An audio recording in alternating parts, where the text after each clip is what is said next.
জন্য আমার প্রায় কমপ্লিট, কারণ পুরো সম্পূর্ণ আমি ভিডিওটা করতে পারিনি, কারণ আমার মা ঠিকঠাকভাবে করতে পারছিল না। তো যতটুকু করেছি আমি একটু তাও কাট করে আমি ভিডিওটা এডিট করে তোমাদের সাথে শেয়ার করছি। তো দেখো, তারপরে আমি এই নীল বকুটা ঠোঁট করে নিলাম, তারপরে পায়ে আলতা পরিয়ে নিলাম। তো আর কী কী করলাম তোমরা সম্পূর্ণ ভিডিওটা দেখো, দেখেই বুঝতে পারবে।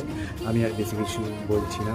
এই বকুটা দেখো, হাতের লাড্ডুটা করে নেওয়ার পর মন দিয়ে তিলক আঁকা শুরু করে দিলাম। তিলক আঁকা হয়ে যাওয়ার পর নীল মাধবের হাতে লাড্ডুটাও করে নিলাম। করে নেওয়ার পর প্রায় আমার অঙ্গরাগ শেষের দিকে হয়ে এসেছে, সব কমপ্লিট প্রায়। আর এই দেখো, আমার অঙ্গরাগ কমপ্লিট হয়ে গেছে। আর তোমাদেরকে আমি ভিডিও শুরুতেই বলেছিলাম যে আমার আশপাশে আরও সবাই আছে, তো কে কে আছে এবার দেখো। আর তাদের মুখ থেকেই শুনে নাও যে অঙ্গরাগটা আমার কেমন হয়েছে।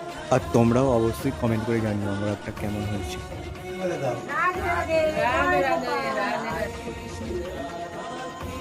Honest review.